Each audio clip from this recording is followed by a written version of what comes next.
القدر. باب المداومة على ركعتي الفجر. Mudawama. What does mudawama mean? It's from the word dawam. Okay? And dawam, daim. You tell me, what is daim? Everlasting. So mudawama is to continuously do something as a habit on a regular basis.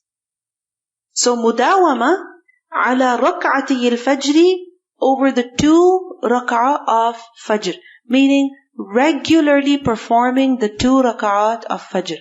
Which 2 rak'at is this? The actual 2 fard? No, the 2 before the fard. Alright? And mudawama, meaning always observing them, meaning whether at home or while traveling. Whether at home or while traveling. حدثنا عبد الله بن يزيد حدثنا سعيد هو ابن أبي أيوب قال حدثني جعفر بن ربيعة عن عراك بن مالك عن أبي سلمة عن عائشة رضي الله عنها قالت عائشة رضي الله عنها said that صلى النبي صلى الله عليه وسلم العشاء. The Prophet صلى الله عليه وسلم performed the Isha prayer. ثم صلى 8 ركعات. Then he prayed 8 rak'at. وَرَكْعَتَيْنِ جَالِسًا, and 2 rak'at while sitting. وَرَكْعَتَيْنِ بَيْنَ النِّدَاءَيْنِ, and then he performed 2 rak'ah between the 2 calls. Between the 2 calls, meaning the first call being of the Adhan of Fajr and the second one being of Iqama of Fajr. وَلَمْ يَكُنْ يَدَعُهُمَا أَبَدًا, and he would not ever leave them. Leave what? These 2 rak'at between the 2 calls. And that is the Sunnah of Fajr. So we see that the Prophet ﷺ would perform the 2 Sunnah of Fajr when? After the Adhan and before the Iqama. Alright? Of course, if it's the Sunnah of Fajr, then you have to pray once the time of Fajr enters. Not before that. Right? And then we see that the Prophet ﷺ always performed these 2 rak'at.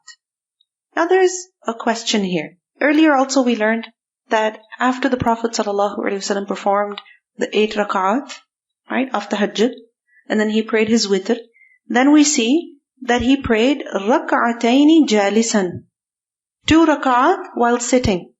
You understand what's happening here? By saying that he prayed 8 rak'at, what she meant is that he performed the night prayer, and of course that ends with the witr, alright, as mentioned in so many other narrations. But then after the witr, the Prophet ﷺ is performing 2 rak'at while sitting. What about the command of the Prophet ﷺ that the last prayer should be witr, right? And what we understand from that is that after you're done praying for the night, the last thing you do is you pray the witr, and after that, technically you don't pray. And the next thing you pray after that is your fajr. But we see in many narrations, this is mentioned, that he ﷺ prayed 2 rak'ah after the witr, after the night prayer. What does this mean? Firstly, remember that this does not contradict his instruction about making the last prayer the prayer of witr. Alright?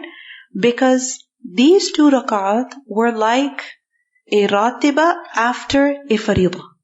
Okay?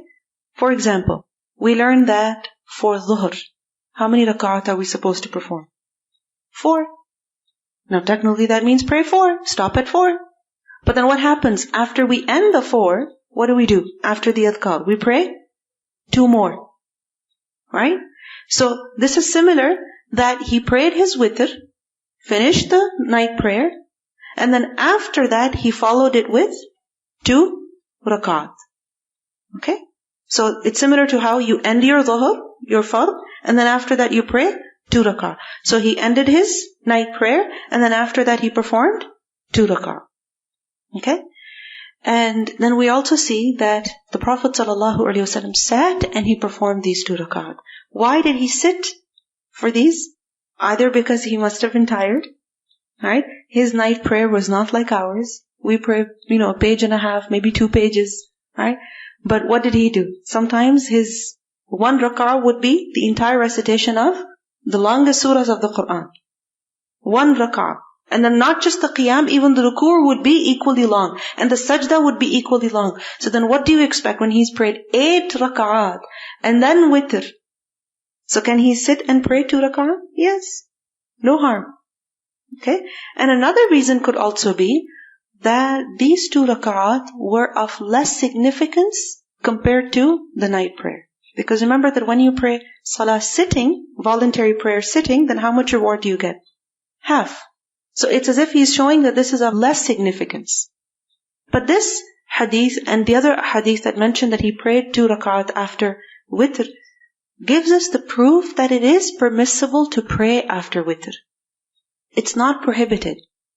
So what happens is that, for example, you go to the masjid for Taraweeh prayer.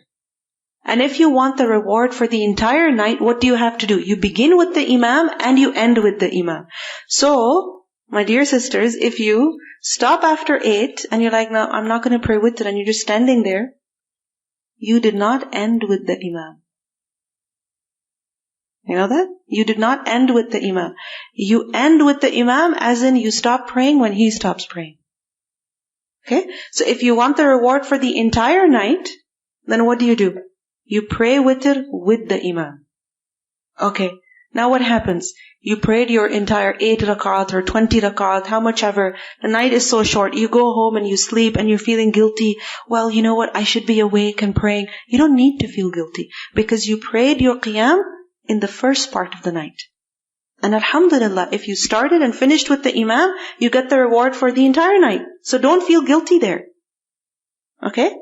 But let's say you're not able to sleep, or you're scared that if you sleep, you might not be able to get up for sahur. Right? So it's your duty to stay awake so that you can wake up everybody else. Now you're sitting there and you're falling asleep. You're like, I have to do something to stay awake. Can you pray salah? Can you make use of your time and pray? Yes, you can. Is it prohibited to pray after witr? It's not prohibited. Okay? It's not prohibited. You can, alright? But also know that if you began and ended the prayer with the imam, inshallah you have the reward for the entire night. So if you have to sleep, then sleep in peace. Alright? Not with guilt. And if you don't get up and pray in the last part of the night, again, don't feel guilty at that time. You can spend that time in the recitation of the Quran, in making dua. Alright? Because the night worship is not limited to just praying salah. Remember that. The worship of the night is not just tahajjud or praying salah. It includes other acts of worship also. Which is why we learned that in one of the ahadith that I mentioned to you earlier, in the last third of the night, when Allah subhanahu wa ta'ala calls His servants, right, inviting them to ask Him, He also says, is there anyone who will lend a loan to the one who is not poor? This is an invitation to give sadaqah. Right? You can also give sadaqah in the last third of the night. Even that would be an excellent good deed. So it's not just salah. You can recite the Quran, you can make dua, you can listen to some reminder, you can seek ilm. Alright?